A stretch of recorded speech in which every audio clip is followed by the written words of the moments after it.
Welcome everybody to 52 Living Ideas. Today is a Comprehensivist Wednesdays that we do in collaboration with the Greater Philadelphia Thinking Society. Today, I'm going to be talking about the interaction between writing and conversation.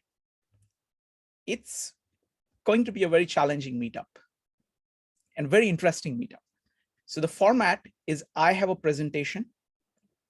I'll make a presentation and then I'll take just a few clarificatory questions,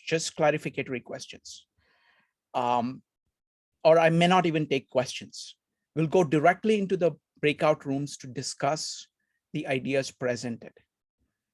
Okay, and then we come back and then I want your comments on all the ideas presented, and then I'll have a conversation with each person who wants to talk about it, because this is a topic very close to my heart, and I am really working on this. This is, writing, reading is core part of who I am, and conversations is what I do and what we do here.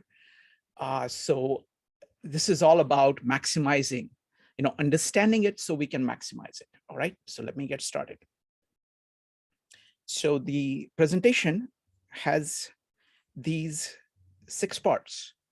I'm first going to talk about the 5 psychotechnological ages. This is like history of different periods in human history and how conversation and writing worked. And folks, please use pen and paper to keep track of all the thoughts that you have, all the questions that you have. And I want to dive into everything that you want to bring up. All right. So please keep track of it. There is going to be a lot of things that we're going to be going through. So first, we'll be talking about these 5 technological ages. Second, we'll be talking about the nature of writing and what it does. I'm going to give a very quick overview of that, as best as I understand it. Third, we're going to be talking about nature of conversation and what that has to offer us. Then I'm going to be talking about the integration of writing and conversation during the Scribal Age. So this is one of the central age, one of the ages in these 5. Then I'm going to be talking about the digital version of that, which I'm calling the Scribal Hyperbook. And then I'm going to give you 3 examples of 3 Scribal Hyperbooks we have launched. All right. And then we'll go into breakout rooms, discuss all these ideas amongst ourselves, then come back with comments and questions. So let's begin. 5 psychotechnological ages. We started on the African savannas.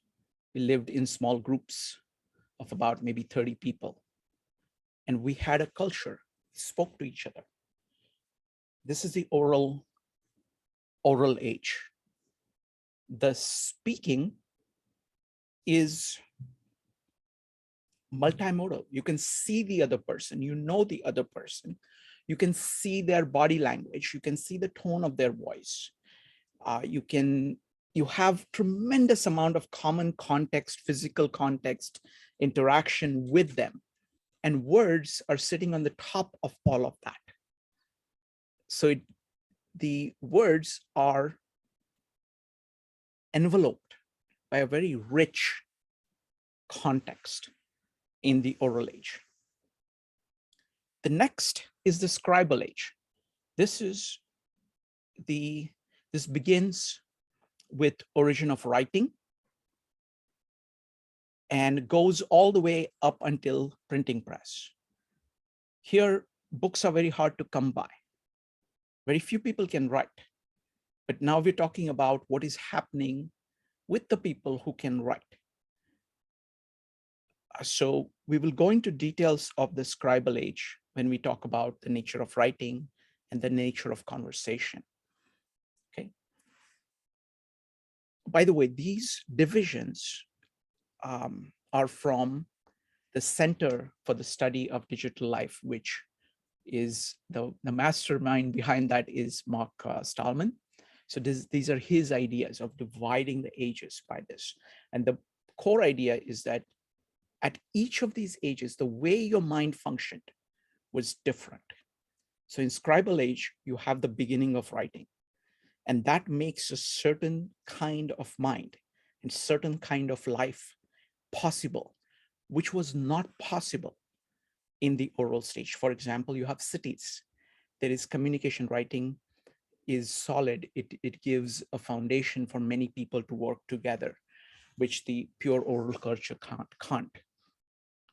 The third age is the print age. This is with the invention of printing, where the writing is now distributed widely. So this goes from around 1450 or 1500, if you want to put it, all the way till the electric age, that is before the advent of radio and television. This is characterized by books becoming widely available and people reading the books without having direct contact with the authors, not fully knowing the context of the authors, and mostly by themselves. So we'll go into the distinction between scribal and print is crucial to understanding the kind of writing, how writing operates in the scribal age and print age. We'll come to this when we look at the nature of writing and nature of conversation. So in the print age, there is basically a lot of reading without much conversation and without much writing, actually. Whereas scribal, the writing, conversation, reading are all, there is a lot of that going on all together. And they're all interacting with one another. Now comes the electric age. The best example of that is television, which is bringing back the oral. It is bringing back the mimetic culture. It is you're seeing people, they are acting, and you're responding to this rich medium again. Print is underemphasized. The books, the use of the books goes down. And so that's the electric age. It's kind of retrieval of the oral, but it does not have some qualities of the oral. In the oral medium, you actually knew the people that you're talking to. And there was that actual society, there was actual memory, cultural memory. You were actually living together. Whereas in the electric age, all of that base has been lost, and it's all, a lot of it is imagination. It is by fantasy. You know, you're going through these series of fantasies that you are experiencing in a mimetic way, imitative way.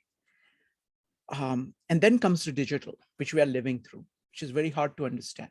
In some ways, it is able to bring back, you can have any of these previous ones in massive quantities, and you have choice of which ones you want to use and how.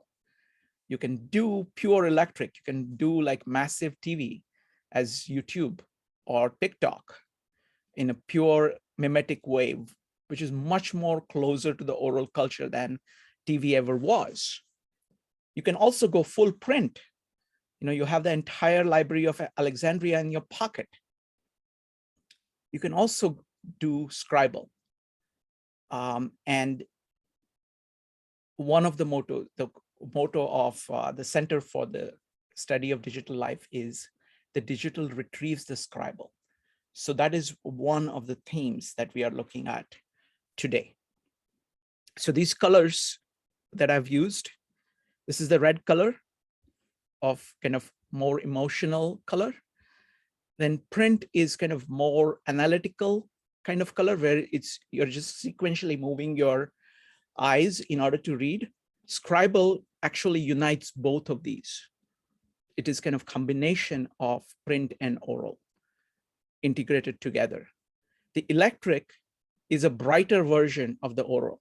It is just bringing back the oral. And digital is retrieving the scribal, because you can bring in both the writing and the conversation together in a new integration. Okay, so I'm going to use those as background as we go on. So you can always remember these 5 stages. Now, I had the fortune of growing up without TV. So most people here have grown with TV. And what happens, the way in which these psychotechnological environments work is that you actually get used to them very early in life. And that's how you actually interact with the world. It really profoundly transforms you. So people from the electric age, the TV age, are very different from, let's say, your grandfather, grandparents who grew up in the print age. The people, the kids who are growing up in the digital age, who grew up with iPhone, are very different from them. People who have only the oral culture, who don't know how to read and write, they still exist in tribes, and many remote places are very different. So the way in which these psychotechnological environments work is that you get used to them very early in life. And that shapes how you process information. Now let's come to the nature of writing. Okay. Now I've put these slides together in a very hurried way in the last hour or so. So I'm just going to hit some highlights of these, each of these topics. And I invite you to explore these further. So think of this as a question. What is the nature of writing? What does writing do for you? What has writing done for civilization? That's the question. And you're welcome to give your own answer and discuss that with others in the breakout rooms. And then when you come back, you can use that idea of yours in order to see what it means today in the digital age. What do we need to do in the digital age to make the most of the digital age? So nature of writing, the way I see it, I'm a big fan of writing. I've been writing since I was 17, 18. I've written about, when I moved, I found out that I had about something like 40,000 or 50,000 pages of writing. I didn't know I had that much because they were all sitting in the boxes. I had to take them out. What writing does is that it externalizes your thought. It puts your thought out on paper, outside of you. So what it does is that it allows you to self-reflect. Did I capture that right? How is it related to other things that I know? So it allows you to think about thinking much better. It also develops precision. You can say, did I capture it correctly? What about this case? What about that case? It also allows you to organize all your ideas together. And it allows you to transmit it to other people. Now, there is a lot that can be said about writing. We have done 3 meetups on work of a gentleman called Walter Ong. He's written a book and he's done seminal work in the area of orality and literacy, who looks at this very point. What was the nature of the oral culture and what is it that writing did for it? So writing is a foundation of civilization because it makes possible stable ideas that many people can contribute to and agree to work on as a basis. So there are social implications of that. Let's look at the nature of conversation. So as I was saying, in the oral culture, it is multimodal. You can see the other person, you can hear, you can see their body language, you can see the emotions that they have. What they are saying is punctuated by their voice, how the cadence, the volume of the voice, all of that is communicating tons of information. Conversation is with another person. You're not reading or writing by yourself. You're talking to other people.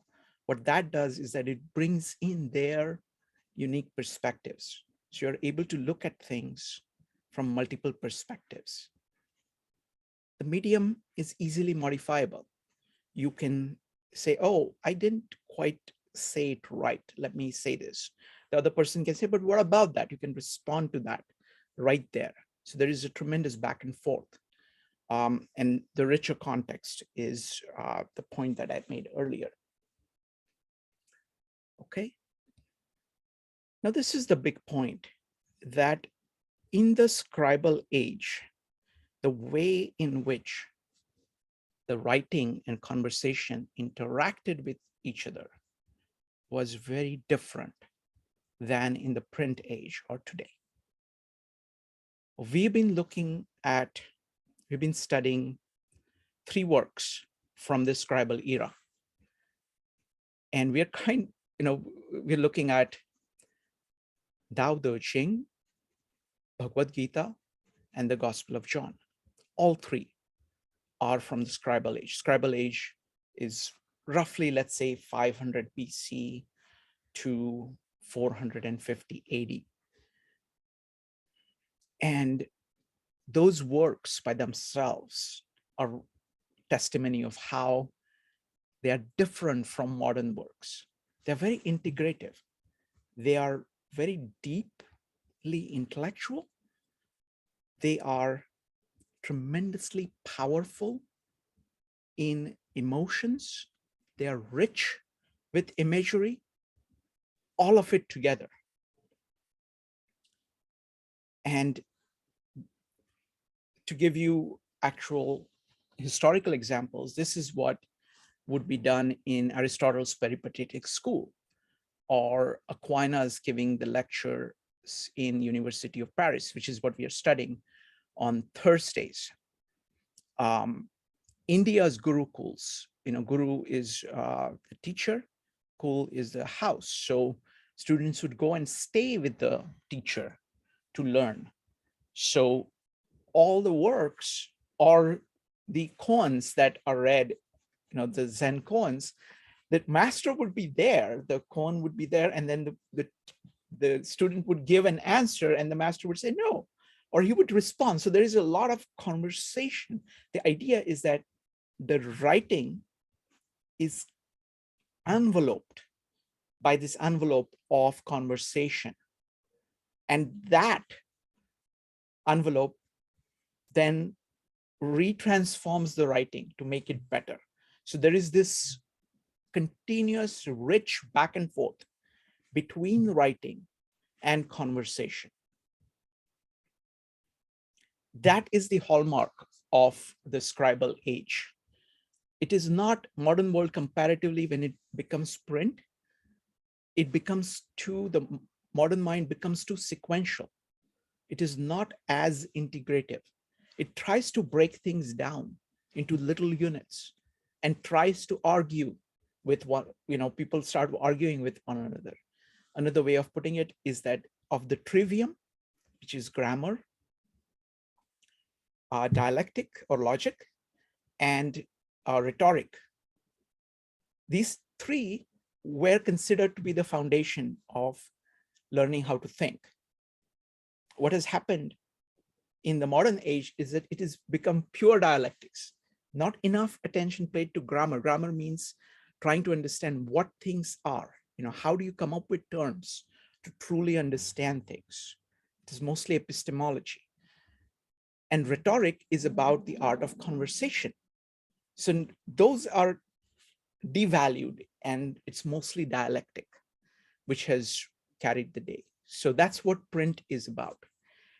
Now, so that's a very quick look at the Scribal age. Let me see what's going on here. Okay, there. So now here is the basics. I'm going through all of this very rapidly, and I'll be happy to go through. We've done a number of meetups on these themes. And many of you have attended many of these meetups. So you have, most of what I've said so far, we've covered in one form or the other in many, at least 10 different meetups. over the last year or so. But this is new. This is actually the Scribal Hyperbook is the idea that Mark Stallman came up with. Actually, his idea was Hyperbook. I have added the Scribal to it. The idea here is that digital allows you to do many things. As I was saying, you can go all oral. You can go all just, TikTok, where you're just doing kind of imitation of things. Or you can go all text. So that is like a turbocharged version of the print. What we are doing in these meetups, we've done more than 800 meetups since COVID started. What we do in these meetups is that we start with some writing and then we talk about it. So we are adding the conversation piece to the writing. And people who have participated in Tao Te Ching or Bhagavad Gita or Gospel of John or many of the meetups. These are the 3 latest examples of us very systematically going through some writing. But we have done that for many things. We did that for Design Way. We're doing that for the Flow book, all kinds of books. So we have managed in these meetups, I think that's the biggest value of these meetups, of adding the conversation piece, a very deep conversation piece to the writing, where we get the multiple perspectives, where we engage, see, like, for example, in the poems, when actually people read poem that they love to you, that you get a lot more from poems than you could get from reading it. So we have gone from writing to conversation. Now, what I'm trying to do is to complete the loop by going from the conversation back into writing. And then that would serve as a base for even deeper conversation as we put together more and more of that. So what does the Scribal Hyperbook do? So it does something before the meetups, during the meetups, and after the meetups. And then it has some long-range results. Before the meetups, we can put up the slides, questions, reference materials. So you can read and come prepared. So for example, for Thursday meetup of Aquinas that I do, I put up all my notes beforehand, so you know what I'm going to be talking about. I keep putting in versions of it as and when I develop it. So it keeps on changing, but it is the best thing that I have at any point of time. So whenever you get time, you can go ahead and read things up from there. Mark, when he's doing his meetups, he goes ahead and gives the slides. So you know the questions that he's going to deal with and the key points he's going to make on each of the questions beforehand. Okay, so it really helps you prepare for the meetup. Second, during the meetup, I encourage you to take notes and then email your comments to me, because that way I can put the comments. I can do the editing of it. I'll use only your first name. I'll do the editing of it and I'll put it back on the page. Or you can just go ahead and go to the page for the Scribal Hyperbook for that particular session and add your comments there as comments. At the bottom of the page, there is leave your comments. You can do that directly anytime. So that way, whatever you, in addition to conversation during the meetups, we can produce something that's going to help us get value from what we have done over a longer period of time and make sure that many other people get value. After the meetup, I put up the video. I take the video. Typically, one of the ideas that I've developed is that all these things, all these meetups that I'm doing in this Scribal Hyperbook format, I'm dividing them into segments beforehand, saying these are the key questions on John 1:1. We went through John 1:1, just that single one verse. And I had like 6 questions.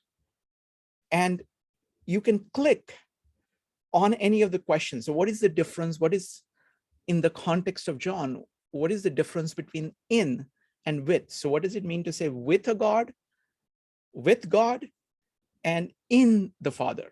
With the Father and in the Father. Aquinas has amazing things to say about that. So it's all organized that way. So what I do after the meetup is that I arrange the video so you can just click on that link and takes you directly to the question that you're interested in. In addition to that, what we are doing, I mean, the best example of that is what Mark is doing, because Mark is amazingly good. And we have Peter Berkman with us, who is acting as a scribe. He's like the hyperscribe, where what he's doing is that he's taking notes, lecture notes. So we published his lecture notes on that, where he tries to summarize what Mark is saying in writing, plus whatever thoughts he has on it. And all of those are published.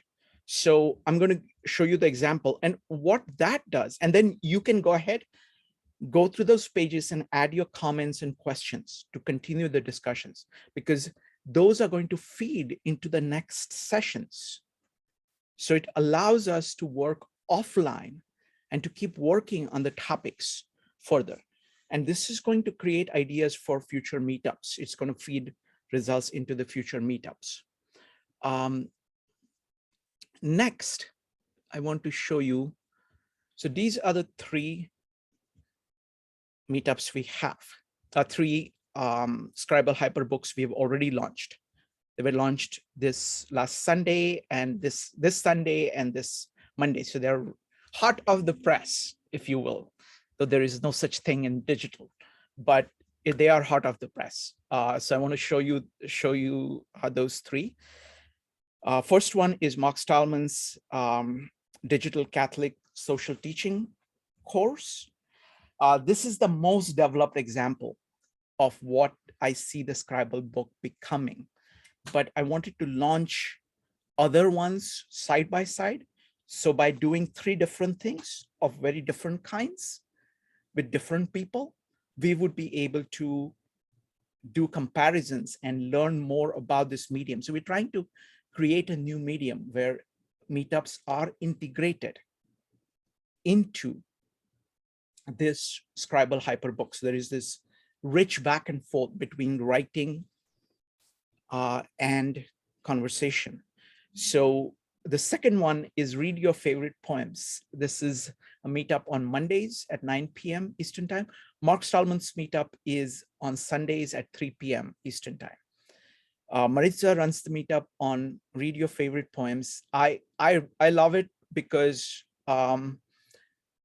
you get a lot. Firstly, people are reading poems that they really love.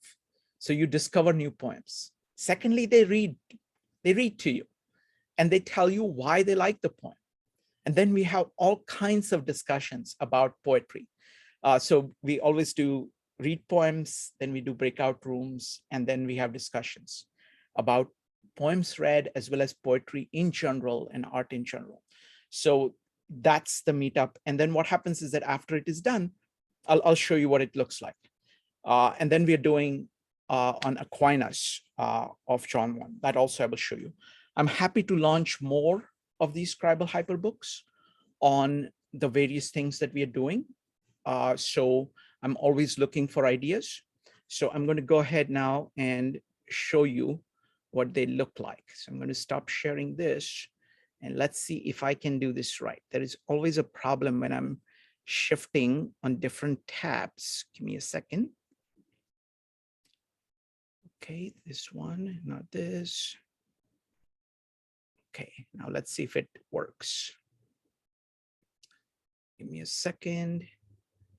There. All right, so this is 52livingideas.com. Up here, there is a link for Scribal Hyperbooks. So you click on that. It takes you to all the Scribal Hyperbooks that we have. So there are 3 of them. So I'm going to start with the one which is most developed, and that is Mark Stallman's course. So Digital Catholic Social Teaching. If you go further down, there is a short introductory video, 3-minute video. There is a slightly longer 5-minute video about the details of it. And here are all the sessions. So you know all the sessions that are coming up. You know beforehand what the course is going to do. So these are the 8 sessions. There is a great short description of each of them so that you get beforehand. So once the slides are ready, we'll go ahead and, so for example, once the slides for the session 2 are ready, I'm going to make this whole thing the link, and you'll be able to click on it and get to the slide, okay? So now we have finished the session 1, and this is what the page looks like. And I want your comments on what do you think of this page. So there are 4 things on the page. First is the video. Second is what I call the video skeleton, where you can read the questions and slides and jump to them within the video. So that's the second part. Third is a bibliography. It's a detailed bibliography. And fourth is lecture notes by Peter Berkman. And the fifth one is please add your comments. I mean, if you attended the meetup or if you watched the video, let us know what you think. You can ask additional questions to Mark Stallman right here, and then I will incorporate them into the live conversation. So here is the video, and this is the video skeleton. So you can see that there is a timestamp over here. This is the question. These are all the slides. So let's say you wanted to see, was God dead? So you just click on this. It takes you directly to this question. What came into this vacuum?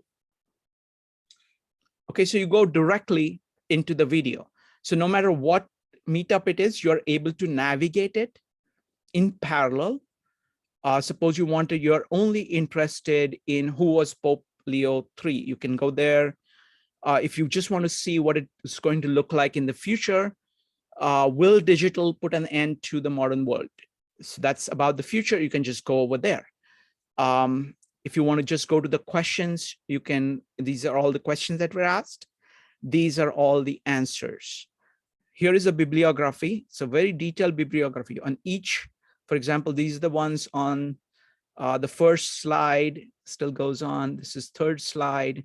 So you see there is almost like 7 or 8 things for each, 7 or 8 references for each of the slides. So you can dive in and you can explore the questions and comments that were made. Now I really love this. Peter has done a magnificent job of doing this. So these are his notes, what was said in the introduction, what Mark said, what are the questions. He brings up the questions. Then he goes through all the questions here. Now this is on question 1, all the points that were made by Mark during this part, on question 1 are all here. At the end are his own comments on it. So he's trying to summarize, give like a very short, say what are the different points that were hit, and then he's giving his own take on it. So this is all on the slides. Let me go down further. So after the slides, okay, here. Okay, so we're still going. These are all slides, still going on slides. And then the main part starts, which is the Q&A. So here he starts to list all the questions that were asked. Okay, so you have, even if those questions are not answered, they're all there for people to see. Now it may turn out that Mark may get interested in coming and answering questions here, or he may say, look, Shrikant, we should have answered this question. Next time I'm going to answer this question. So it becomes very easy for the presenter to engage with the questions. Then I try to summarize what the questions were, and these are the answers given by Mark. So you can see it's an entire dialogue which was summarized. Okay, so that is this one. So we go back here. The next one I want to show you is the poetry one. Here it is a lot simpler. So these are going by just sessions. These are all the poems that were read. I have not yet put in the timestamp because these are very short. So maybe I will not put timestamps for these, but they are in the same order in which the poems were read. So you can see, you can go ahead and read the poem here if you want. And you can come back and you can listen to the poem. You can go ahead and go in. Welcome everybody to. Let me see. And I heard the captive plead in vain. Fair. Aristocracy of the sun. To be an aristocrat of the sun, you don't need one single social inferior. So that is that. So you have, basically references to all the poems. You will discover new poems. If you could not attend this meetup, you can, there are more than, currently we have more than like 25 poems here, okay, that many people love. So you can read them. If you like them, you can jump to the video and you can hear people read it and talk about the poems. All right, so that is the poetry one. This is the one that I'm doing on Aquinas. This is chapter 1, which is ready. So this is the video. It is divided into these questions. What are we doing at this meetup? What does the word mean? Why does John begin by talking about the word? What does the concept of principium, which is translated as in the beginning, mean? What is the distinction between with and in? And finally, this is really the culmination of the meetup. How would you, in your own words, describe what John is saying was there in the beginning, existed in the beginning? So you can jump to any of these sessions. So suppose you wanted to just find out what people thought about it. How would you describe in your own words thinking? That the proposition is that. So you can just jump in there. Here is the entire summary of excerpts from Aquinas that I put in. This was put in before the meetup, so people could come here, read, and get ready. So these are the question 1. These are all the quotes that deal with question 1. As you can see, that Aquinas has a lot to say about the word, about everything actually, but this is question number 5, just like that. So it's a great way of learning this beforehand, and then you can come back and refer to it and go into detail. This material is extremely deep, and you can't possibly get it by just during one meetup. So you can come back, review the meetup, you can review the notes, and you can go ahead at the bottom. If you go at the very bottom, there is leave your comments here, and you can just leave a reply. This is my test that it actually works. It asks for name and email, etc., but then none of it is required. So you can skip all of that, and you can either put it anonymously or you can just put your name, whatever you prefer. All right. So that is what these hyperbooks are about. So it's about 9:45. So let me do one thing. I want to see if anybody has any clarificatory questions, just clarificatory questions. You'll have plenty of time to talk about your opinions, but if you have any kind of quick clarificatory questions, you can go ahead while I'm setting up the breakout rooms. So Joe and Evanik, I will put you in charge of the breakout rooms. If anybody has any questions, go ahead and type an exclamation mark. Otherwise, we'll start the breakout rooms. Give me a second here.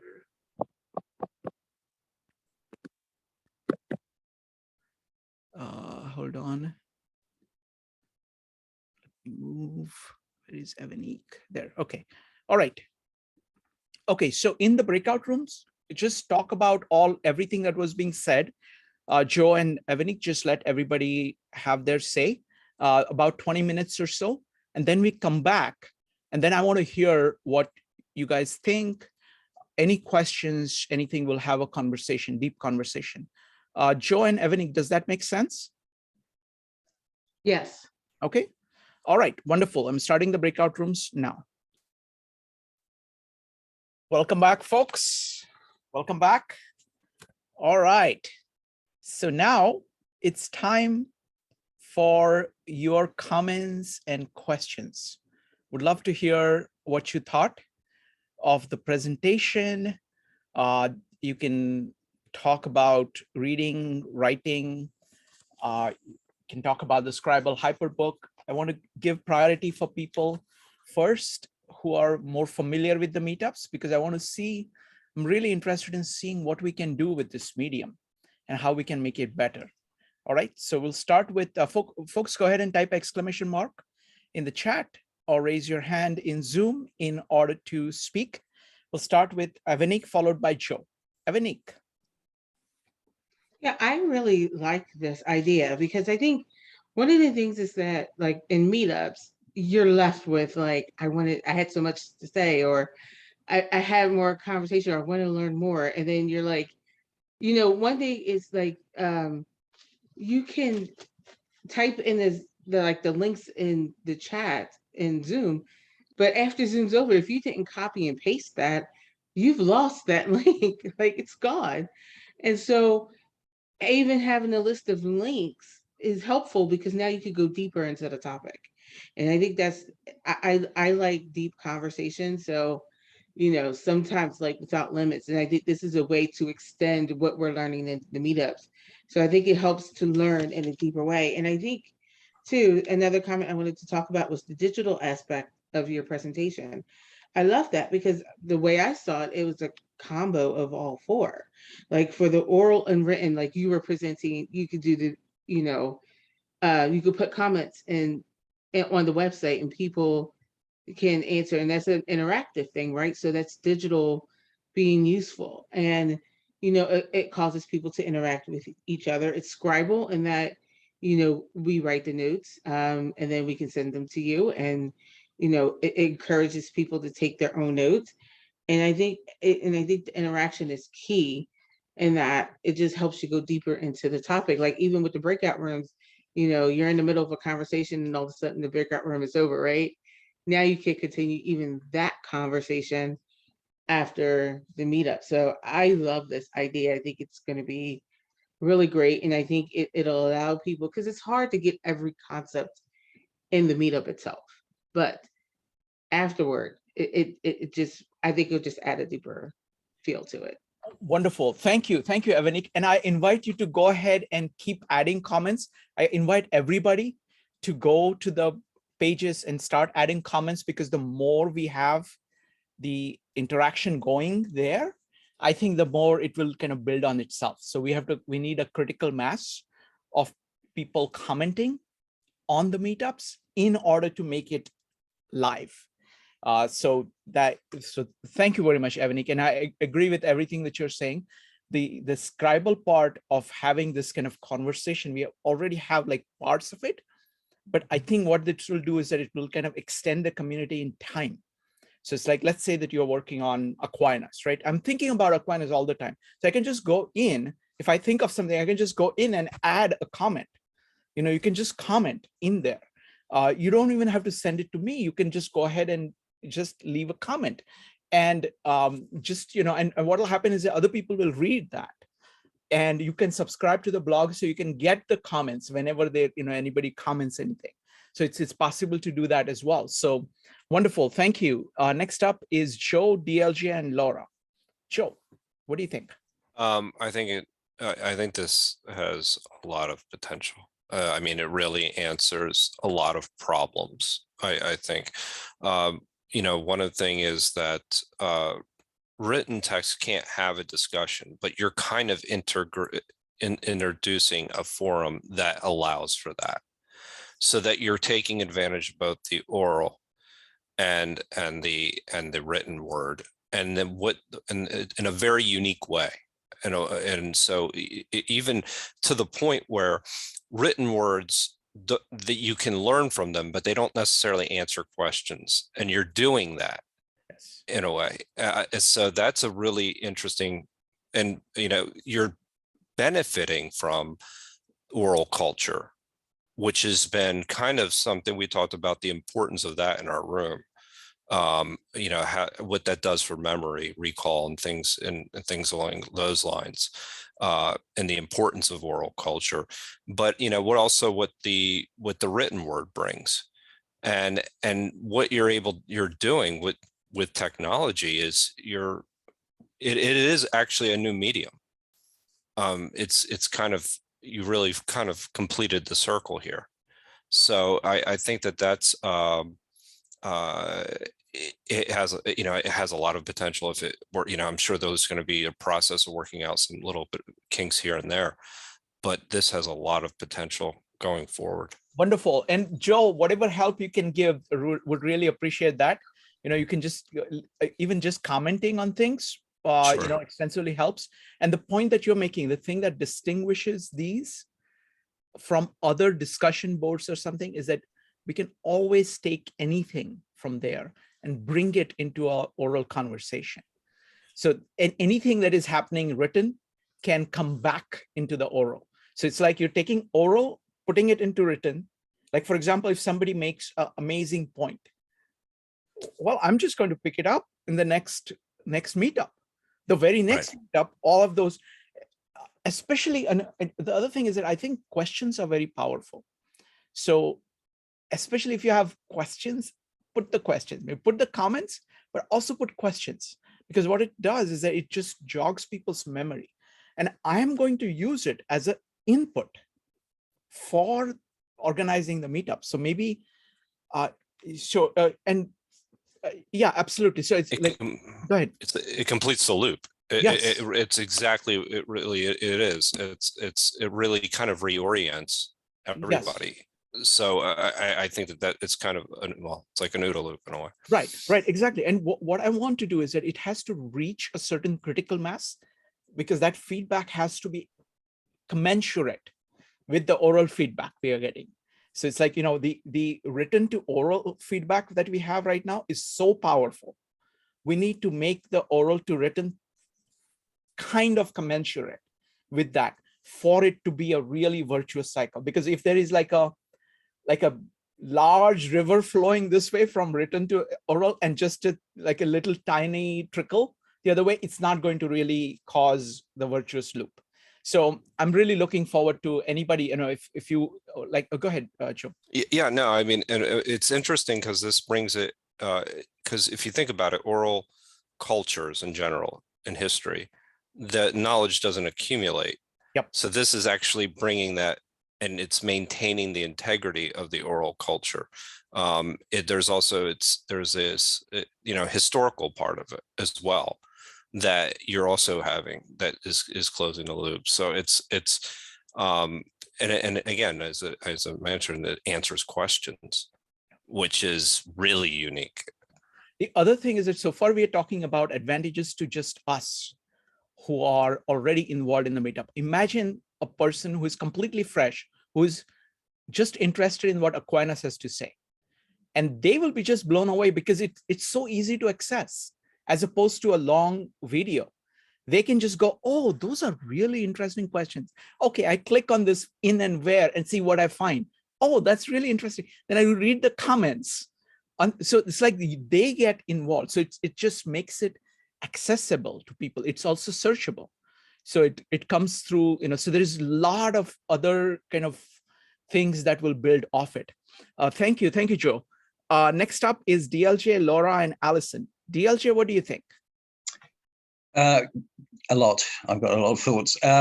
So I've got two suggestions for potential improvements. Mm-hmm. But just before that, Joe just triggered me, and this this exemplifies what I was saying before, which is about conservative versus. So oral evolves, right? It has less data integrity, and therefore there's errors that creep in, and therefore changes happen, and it's fast evolution.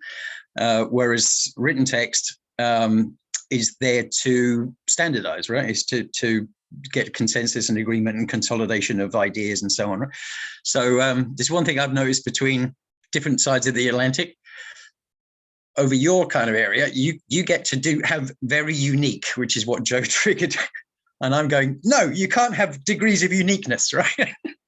Sorry, Joe. It's just the pedant in me was triggered by that. But that's a perfect example of how language changes very rapidly, but the written text doesn't, right? So once you are documenting it in the hyperbooks, how then will it change, right? Okay. DLG, let me just, I can't pass this up. So Henry Higgins, when he's describing languages spoken in different places, he says, there are places where English completely disappears.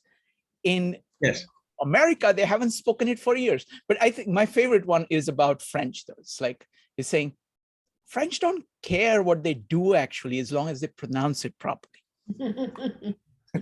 So anyway, go ahead, DLJ. Sorry about that. Yeah, actually, just on that, because I lived in Singapore for a long time, some analysis was done, I think, at university in Ireland about what, given the way the internet is changing or converging languages, they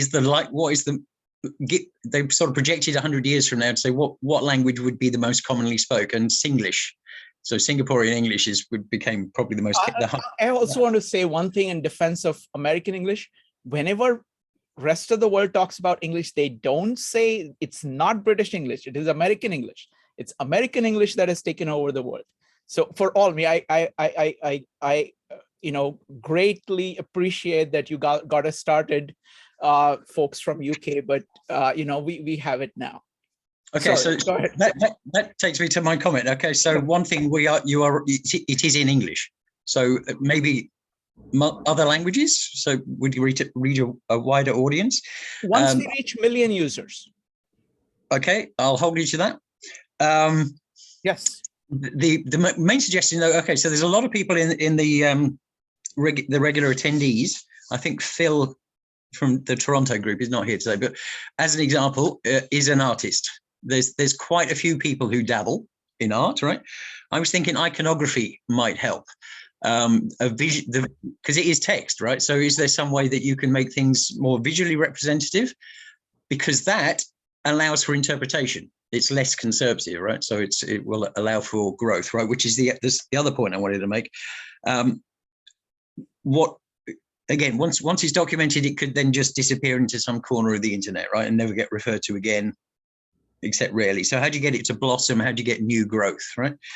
So I was thinking meta themes. So you've got a number of sites, right? A number of pages, and then I don't know how this would happen, but maybe you have other meetup groups where you're actually bringing some of these together in the same way as you are with the DAO and the beta, right? And picking out meta themes and then creating some sort of spin-off page for them. Yeah. Yeah. Well, actually, meta is probably not. It could be super. It could be underlying themes as well as above themes. So, and that would help it to grow, I think.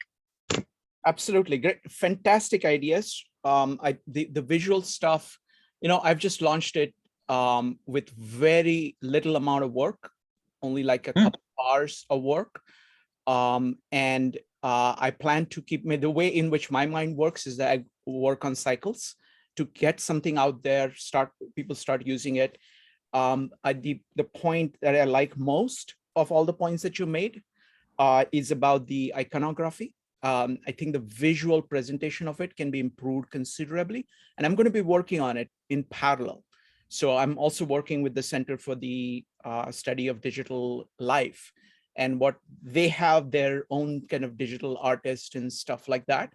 So what the plan is to have kind of do the draft version here for that hyperbook, and then once it is at a certain level, not move it, but copy it over to their site using their graphic artist and everything. So go ahead.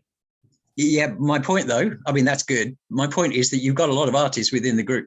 Absolutely. So you can make it collaborative, right? In other words, we can do it, right? Folks, this is a complete invitation. My email address is 52livingideas@gmail.com. If there is anything you can do to help, because I do think that the world needs the conversation, okay? World really needs what kind of conversations that we do, which are very deep conversations. in a very open-ended and open-minded way. And that is good for the world. So if there is anything you can do to help, please, you will know what you can do. I will not know what you can do. And so if you can think of something, please participate as much as you can. I can do only so much. So I really appreciate that. Thank you, DLJ, great comments. Next up is Laura, Allison, and Patrick. Laura. Okay, I think it's a fantastic idea. And I have some things that I thought of just now. I think it would be incredible because in a way students or whoever could be creating their own book, that they put their name on, which I think is very rewarding. I also think that there are ways I've written a text for students where I gave them problems that I made up, but in order for them to really do the problem, they have to become part of it. They have to be some character in the problem. And I will tell you, doing that makes it such a difference because again, it's ownership. So there is something to be said about having the kids take ownership in what they're doing. And in that sense, what is math in the real world, where they're making up problems, they're being part of problems, they're inside the problem. So that definitely answers the question without even having to say anything. So I think there are many ways in which that can be done. I think also all throughout this curriculum, you could always be asking students to, give me 5 questions, put it to them, give it, or anything like that. So there's a lot of materials that have to be developed that can make it all work in a fantastic way. I also think that I think that there should be a point maybe where in this area where they can have little meetups themselves in one, like a group talk or something, so that if there's some idea that seems to be let them talk too, so that they have some stuff. So another level of their talk would be great. And from one other perspective, if sometime the objective, as we just said briefly, is to use this as a mechanism to help people how to learn, one of the things you have to do is develop metacognitive strategies and get it in their heads, over and over. And this is some way in which that can be done by structuring the way that the talk is given, the way the questions are given, but they'd still have to talk. They have to come up with what the question is. They have to think, even just to ask the question, if they're given a scenario, they have to dig through it and find out what the elements are that we're trying to talk about. All these kinds of things can be done. And it's so exciting. Laura, this is what I've been wanting to do for years. Oh my God, I want to do this so badly. All right, Laura, this is okay. So firstly, I love all your suggestions. Okay, so folks, this is, so firstly, first point. Laura, I'm going to mute you. I'm going to go ahead and make all the points. Okay, and if you want to respond to them, you can unmute at that point. Okay, all right. So number one, ownership. Realize this hyperbook doesn't have to be about our meetup. So it's like, and we can combine all kinds of other resources into this. This is us putting together. The idea of Scribal Hyperbook is that you are creating your own book and you're inviting other people to contribute to it in a written and oral way. So firstly, on ownership, I am happy if you want to do a hyperbook on anything, just let me know. Okay, you can do it. I can just make you, like, I can give you the privileges to do it, and you can just go ahead and make your own hyperbook on the website. Okay, we'll have to have very high standards, but we'll work with that and we'll make it happen. So I'm looking for collaborators. Okay, and you can take ownership of any book that you want to take, and we can go ahead and develop it, because the more we have, the more we will be able to do, we'll be able to get a critical mass of content. So that is one about ownership. I love the idea about asking questions. So maybe I will put, like, because I am a big fan of questions. Okay, so if all we did was to just get questions in the chat, maybe we can just start off with that. Just ask your questions. Okay, just ask questions. on any topic that we are talking about, ask questions, just put the questions down. And what we will do is that this is the idea that I've been working on, is that you write in questions and you answer in oral. Okay, so what that does is that, let's say you're looking at Aquinas, go ahead and put all your questions and we will talk about them in the meetups. Same thing with Mark's meetup. All the questions that you have, go ahead and just put the questions. Those are far more valuable than comments. And I will pick them up and I will bring them into the meetup. So making questions as the written part, I think is very powerful, because you will notice that I'm structuring everything with questions at the base level itself. So I think structuring comments with questions is a brilliant idea. Okay, the next thing is that there is a standing invitation for people to do meetups. Okay, so if you think that you can do meetups, there are standards. Currently I have Joe, Evanik, Maritza, Joya, who can do any meetups on anything. Rupali, those are the people I have currently who I feel very, very comfortable about, that they know how to moderate, they know they've got good judgment about things. I feel completely confident. And any of them, or if you want to do that, just go ahead and reach out to me again at 52livingideas.com and 52livingideas@gmail.com, or you can, the same email address is there at 52livingideas.com. So I'm happy to have something happen in the written world and then make meetups out of that. Okay, so that direction of producing meetups is also very good. So Laura, it's very clear that you love education. So your ideas were really, really good. Thank you. Thank you so much. Next up is Allison, Patrick, and Joe. Folks, would love to hear your comments. Go ahead and type exclamation mark if you would like to comment. Allison, what do you think? I think it's a great idea. And one thing I wanted to say was that when I was teaching on Zoom, what we would do is we would basically do something just like that, where we would teach on Zoom all day, but then we had pages set up with links for all kinds of other information, and then places where kids could go in and make comments on what was talked about in Zoom. And it was really worked effectively because it reinforced everything that was there. And then plus, like, even once we've been back in school, lots of kids have been out with COVID, and when they're out or if they're quarantining, they can still access the information. But also when I was in grad school, we had Blackboard, which was kind of similar, so that you had like the discussions in school and then you go home and then it would continue on Blackboard. So I think it's a great idea. Wonderful. So absolutely, I'm thinking about many things like that. And that's, I wanted to launch this and start it off in whatever format. Currently, I'm just using the WordPress, simple, blog format, but I'm open to doing using software on the top of this. Both I'm open to that. Mark is open to that.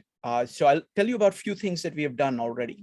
It's like, for example, we're studying the book by Ray Dalio called Principles. And a whole bunch of us, this was in-person meetup in New York. And we had about 50 people reading it. And what I did was that I set up this OneNote notebook that everybody had access to. And each person had their own page. So each person was keeping notes as they read chapters, and people could see each other's notes. And then there were conversation things. So we had like, not all 50 people were doing that, but good 15 to 20 people were actually reading and keeping notes and talking to each other offline. And all of that would come into the meetup and it would come out of the meetup. So that is another way. The other thing I'm looking at is that this content, as it develops, it will have its own structure. So we can do something like log in, and then you can find your own path through the material that is there as we keep building it up. You can have like favorites, and there is a lot that can be done at the software level on the top of it, where, kind of things are individualized for how you want to express it. To say, okay, I have explored this one that already shows up. I can rate things in a certain, all kinds of things are possible. So I'm absolutely open to all of that. So what I want to do is that all of it really depends on volume. I need to get stuff happening in the written format. And I think questions is the easiest way. So folks, just go ahead and ask questions on, add your questions. We'll get things started that way, just using questions, because it's very brief and very, it's like a lot of thought condensed in the shortest possible text. And we'll start integrating that with the meetups. All right, so excellent. Thank you. Next up is Patrick, followed by Joe. Patrick. Hi. First of all, I'd like to thank you. This is like, I think maybe I went here before, but this is certainly my first real meetup, and it's great. I really liked the interaction that took place, and I'm going to school for philosophy, and I'm really interested in things like religion and the arts, and so I've read the Bhagavad Gita and the Gospel of Thomas Aquinas, and so really interested in talking to people about their ideas. So yeah, I think it's a great idea. Wonderful. Thank you, Patrick. Joe. I'm gonna skip. I was thinking of something that Russell Ackroft talked about with about teachers in general, that they're professional learners, and then this idea of how this kind of closes the loop into the idea that the students now become the learners, like even in his model, based on the idea that they're asking questions. So by asking questions, that it kind of closed the loop between the student and the teacher themselves. He has a really, you've seen the video, really interesting take on that particular topic. So that's it kind of closes that loop, and I remembered that, and I thought I would mention it. That's all. Wonderful. All right, does anybody have any kind of general comments or anything about the scribal culture, the difference between the print culture, electric culture, anything on those topics? Any comments, any questions? Evanik. Yeah, I mentioned before about digital, but I think one thing is that the electronic age, we talk about the TV, I think to me that was maybe the least interactive, because you're just like looking at a screen, right? And a lot of people use that to cure like loneliness or boredom or whatever. And I think the way you're doing this, the way you're doing this has been amazing. It's like when you're doing this interaction and you're using the digital platform, this is what good is meant to come out. This was intentional. I think to me, this is what was intentional about digital, is that, you talked about TikTok and Facebook. Like Facebook was originally intended to be like this interaction between friends, like, connect with people, that you haven't seen in so long. And, and then it turned so dark. And now I think bringing this back in this way, in this respectful way to discuss ideas, like you said before, is exactly what we need. And I think, combining the scribal, combining the oral with the meetups, combining the written with the notes that we take and the questions that we ask in written format. I just think, this platform that you're creating is the best of all worlds, and it'll bring the good of everybody coming in. So I just really love it. I'm excited. I am.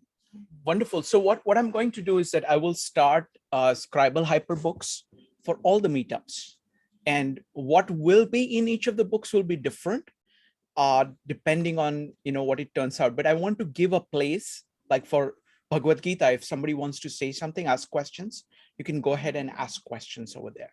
I'll put all the videos. So I'll kind of take the low-hanging fruit. For Dao De Jing also, I'll create a page so people can keep adding like questions, because it's all about questions. I think, what do you think about that idea, folks?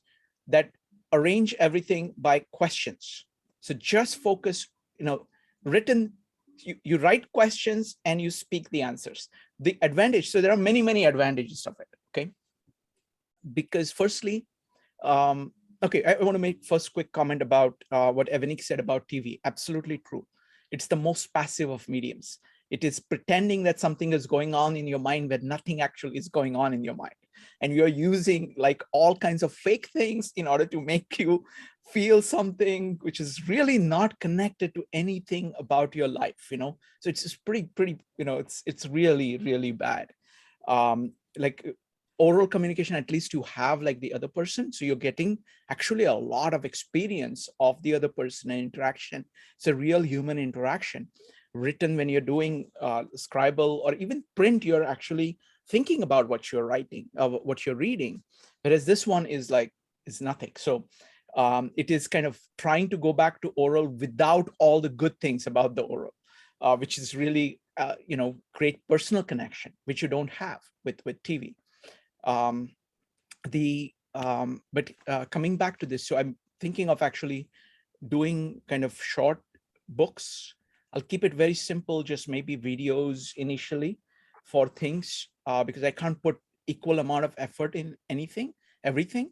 So I will keep like placeholders for all kind of major meetups, all the main series that we are doing, so people can keep interacting at that level. What do you guys think about that? So that's one question. The second question is, what do you think about asking people only for questions, not comments? Questions. Evanik. I kind of like both. I kind of like the questions and the comments, because if I have a question, I kind of want to answer, and you may not get to it in the meetup, but somebody may have a really great answer to that question. Sure. And they have this opportunity, and you can learn. I like the idea of it. Okay. Very good. Anybody else? Both on kind of questions and idea of just starting like starting kind of, Scribal Hyperbooks for every meetup, so people can do. And I'm going to invite people who are more interested in it. I can give you the editing privileges if you want to, work on the pages yourself. Let's go with Zheng followed by Joe. Zheng, what do you think? Yeah, I think it's a great idea. Yeah, I always feel like every time we have meeting, then we have so many ideas. Then Zheng, you had recommended something. So you said, look, you need to do something in writing, so that people can follow up. Finally, yeah, I'm exactly. Yeah. Yeah, it feels like there's so much going on, so many ideas, then just cut off. Yep. Like you need something, then you have ideas afterwards, you have nobody to talk about. So yep. I like it. You can continue the conversation, and I'm very excited. I can help if some topic with some of the topic. Please. One thing I would do is, if it's okay, maybe we can do a design way. I'll do a design way Scribal book. And what we can do is we can put the videos, and maybe if it's okay with you, you can put your slides there. Sure, no problem. Yeah. And that way, because those slides are fantastic. So just have people having access to the slides themselves will make, I think it's going to make difference to people of just getting to the book. I know that Harold is going to love it, of being able to access the slides. So he'll be very, very happy with it. And I will see if I can get him to do things on the Scribal Hyperbook for Design Way. So we'll also I mentioned to you, we are trying to do this creative group, in Seattle. And I think, we can integrate. I think it's part of the creativity and the design way. It's very similar in many ways. So sure, we can explore more in that direction too. Absolutely. Thank you, Jen. Thank you. Next up is Joe. Yeah, I mean, I'm still thinking about the idea of opening up to all hyperbooks right away. That there's definitely, I think that's a great idea and a great approach, as long as you're have the standards that you can maintain the standards for each one of those hyperbooks. That's important because you don't want anybody to get turned off by one of them if one of them isn't done to your standards. So I'm sure you have a way of figuring that out. So I think that that's a great idea. Yeah. I'm sure you thought that through. So that's the only thing I would just throw it out there as a potential question. But I think by organizing by questions is actually really a good idea. Primarily because you have to be succinct with your questions. Comments can get very long and it can start to lose, it can start to lose some value at a certain point. But I mean, not that they shouldn't incorporate comments, but I think by organizing by questions is actually a really good idea and a good approach. That's my thought. Yeah, thank you. Thank you. I mean, there are so many things to be worked out, like, for example, the structure of comments and whether we do threads, whether we don't do threads, what kind of software to use. All of those are kind of open questions. But the crucial thing is that I want to get get people using it. So folks, the best thing you can do is to start interacting with it.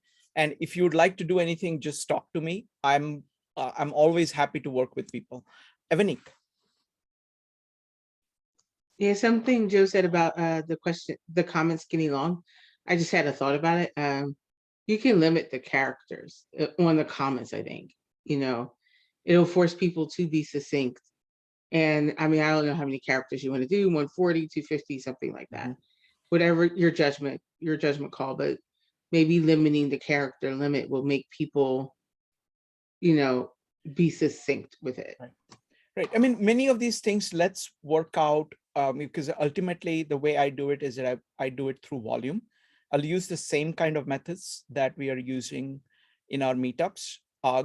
Luckily, I have some friends who have managed like large discussion groups of 1,000 comments per day kind of discussion groups.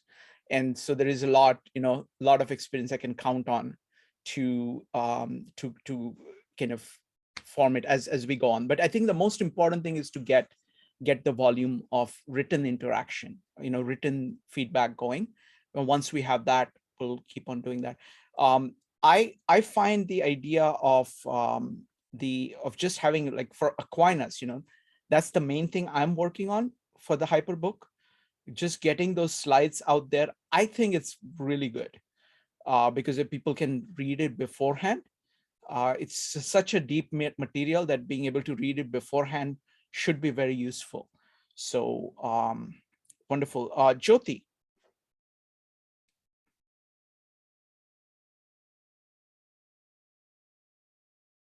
Jyoti, you need to unmute. Yeah, sorry, my cat has decided she wants to climb on me. So my comment was that I think some thought needs to go into who you're wanting to be the audience. Like, are we aiming for children? Are we aiming for No, younger? I'm aiming, my general aim is to deal with 10 billion people in 2050. I want them to be using it. So that there will be 10 billion people, and I want it to be useful for people. For a second, I thought you said 10 billion, and I'm like, oh, so he's aiming for everybody on this earth. And yeah, no. Somebody on Mars, some people on Mars. Too. No, that's why I'm giving myself time. By 2050, I have some time to do it. You have plenty of time. Yeah. So, okay, so you're not, you're just aiming for people. Yes. That's all for minds. Okay, so one crucial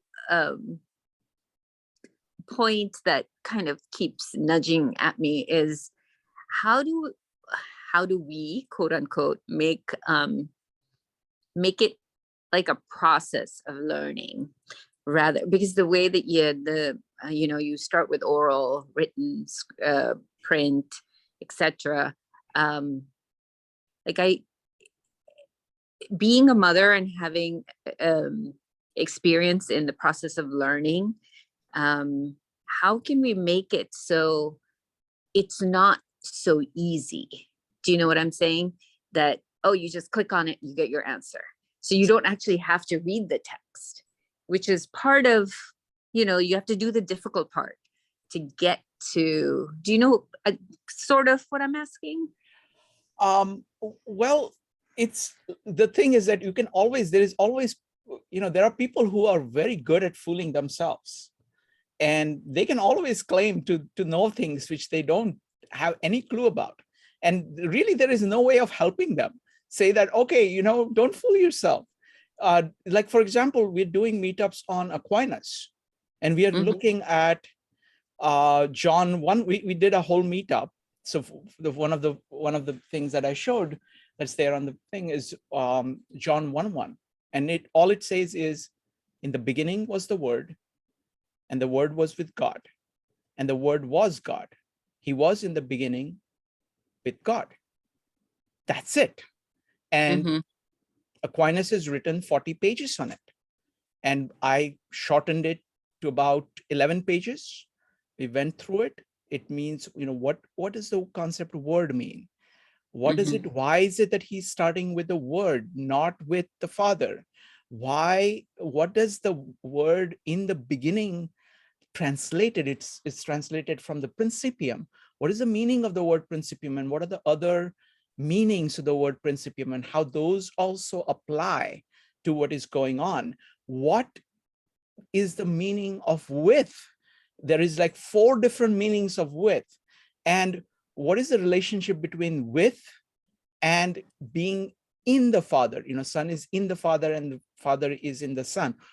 And at the same time, the Son is with the Father. What are these 2 words, and how are they related to each other? And why is it that John starts saying this as opposed to other Gospels which talk about the life of Jesus as man? And after reading all of this, the question was for everybody to answer in their own words what they thought John was saying existed in the beginning. Now that was the meetup. Now, if you want to take, so that is the level at which you need to engage anything. And Aquinas is only one of the commentators. There is a tremendous amount of that. That is what is needed to learn. Now, people who want to know will say, oh, Aquinas is showing me something that I did not understand before. Wow, there is more. So a friend of mine said, oh, there must be other commentaries. So I'll start reading other commentaries so I can understand this more. And I will bring that into the meetup. Now, those are the kind of people whom I want to reach. For people who say that they clicked on something and they say that they now know everything, I don't think that's my audience. Yeah, I understand that the kind of audience that you're aiming for. However, just to like the elements, just the 4 lines. I mean, I don't know Aquinas very well, but the 4 lines that you read, is there room for the person that reads them the first time to have their own concept of it before jumping into what's already been discussed? Do you know what I'm saying? No. So instead of having it after, you should, if there's a possibility to have it before too. So that's why on the page I say, firstly, read the entire of John. Okay, you can't understand these 4 lines unless you have read the entire Gospel of John. Okay, that's number 1. Second, read the entire commentary of Aquinas. Okay, then you can begin to talk. So that is the standard. That's the standard that we hold ourselves to. That's what we're doing here, Jyoti. And so, but for somebody that's viewing it later, do they just, so they read the 2 texts and then let me show you. Okay, I'll show you. Give me just a second. Thank you. Appreciate it. I hope I'm not. No, this is a very good question. So let me show you, because it shows you. Give me a second. Let me see where it is. There. Okay. Give me a second. I'm have to scroll it to the top of the page. Okay, let me see if I can share it. This is a very good question. Let me see if I can answer it. If I can find it, let's see. Yeah, I'm just hoping for more Just a second. depth. Just a second. Let me go ahead and mute you so I can answer the question. Just a second here. Nope, that's not the right one. This always happens. Okay, there it is. To do it in 2 steps.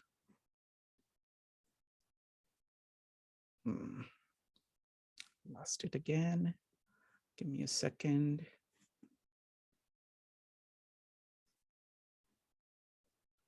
Okay. All right. So, folks, this is what happens.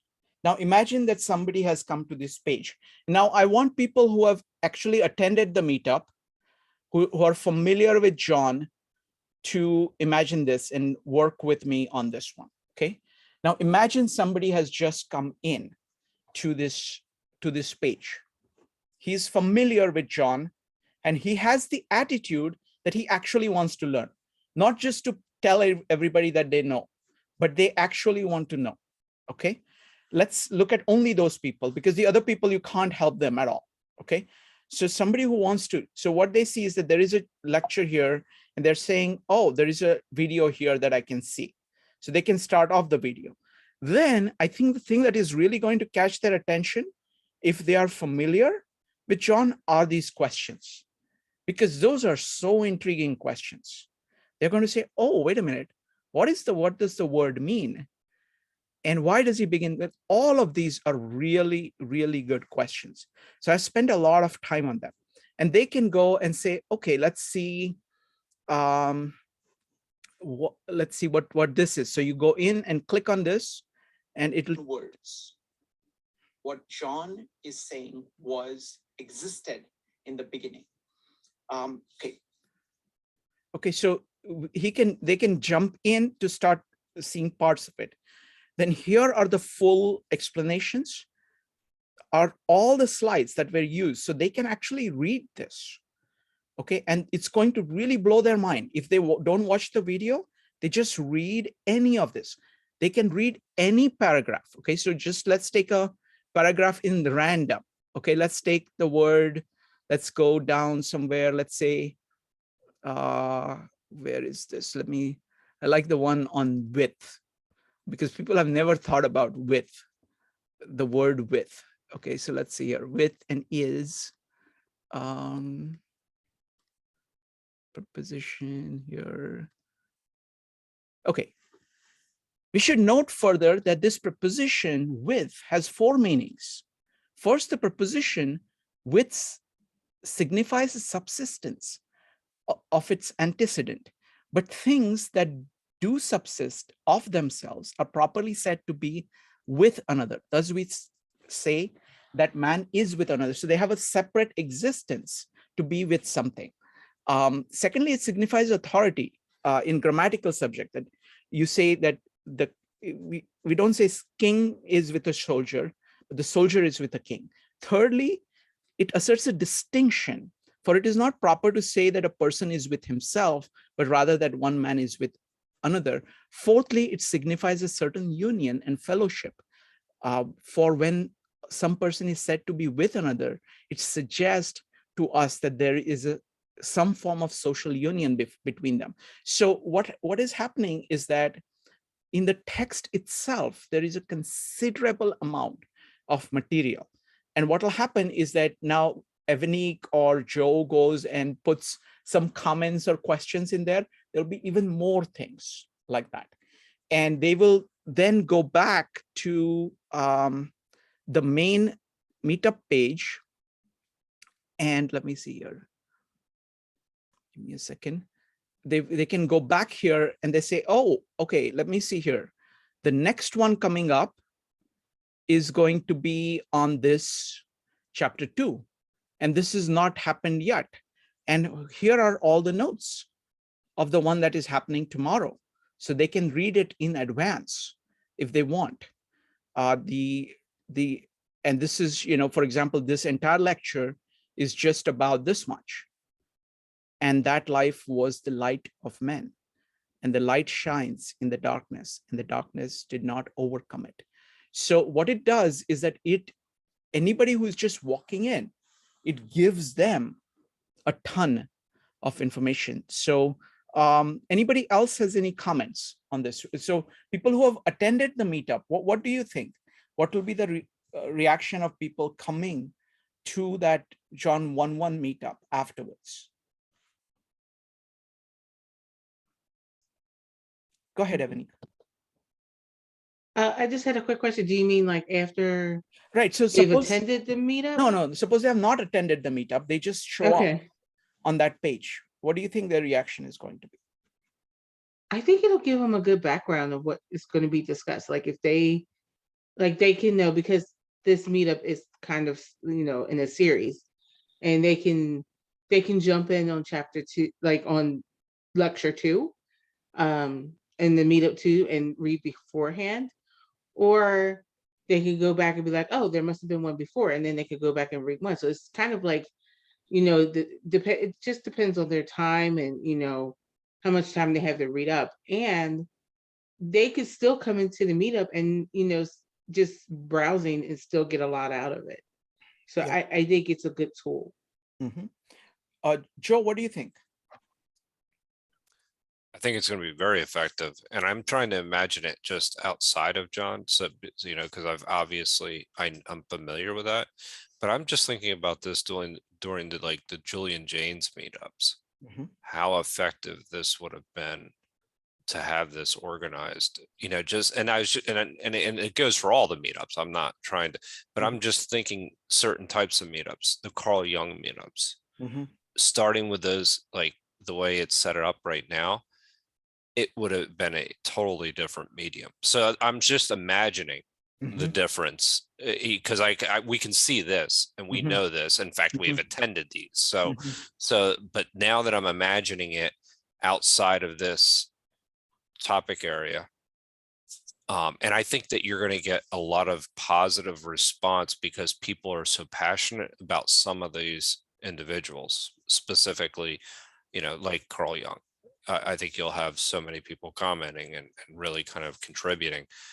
It will be a very powerful, and then other meetups can actually leverage these tools as well. I mean, that's the thing, is that it's you have a multiplier effect right away that is very, very powerful. Yeah, I mean, it's huge. I was thinking exactly about the same thing, Joe. I mean, I was thinking, like, what would it be like? What would it have been like if we were doing this with the self-improvement meetups that John was doing? Yeah. Right? Because it's like, it would be such a great way of following up and continuing the conversation. And it would just keep on adding, every week there is one more thing, and it builds off everything else. So wonderful, wonderful. All right, folks. So it looks like, wait a minute, Laura has something. Laura, go ahead. Laura, are you raising your hand? I was just thinking about that, but these things could be, if you're thinking about maybe wanting to use it with others, some of these things could be extracted in such a way that they could be used with high school students. If you want to. I don't know. I mean, that's the high school kids is very difficult problem. I want to first, I mean, the approach I'm taking is that I think adult education comes first. Adults need to know how to learn, and then they can maybe teach children. I think there is people don't know how to learn. Well, and I want to focus on that. I want to focus on the student, because then because with high school kids there is all kinds of issues it is harder. It's first you have to get it right for the adults. Go ahead, Laura. I just want to say, I mean, I think this is what you do after as you're redoing everything else, so that this fits in. I mean, I see that, I don't know, like, what's it when you take, I can't think of the word, but when you sort of take a subset of something and, you create something from that. I mean, it would be a wonderful sort of overview, short overview that could be correct, written up And those all could be put in a book so that people could, sort of, skim quickly. Yeah, it is. The thing is that I like the speed at which we are doing this. So for example, this meetup happened on like the meetup for, Mark Stallman. And this is because Mark is so good and Peter is so good. So Mark, was able to produce the bibliographies on Monday. Just the day after, Peter was able to give his entire edited version of his lecture notes on Monday. I was able to launch it Monday night and just kind of tweak it a little bit on Tuesday, and it was all done. Similarly, for the reading poem was very easy, and Aquinas is basically just me putting my notes in. So I think that is also fairly easy to do. And I have to always, look at, in anything that you do, you have to weigh the effort required and things like that. So I'm looking at all of that. But folks, this has been great, and thank you for all the feedback, and thank you for the enthusiasm. I really like this because I do think that this has legs, and this allows us to really scale up. Because I think when somebody who really likes any of these topics, like let's say Aquinas or poetry, shows up on one of these pages through whatever means, they are going to get hooked, and they are going to become kind of part of the meetups. And this loop of written and this, written and oral on one hand, but connecting that with search, connecting with that, with all kinds of other things. I think it's just going to work in many ways that I can't foresee yet. And so I'm really looking forward to doing this.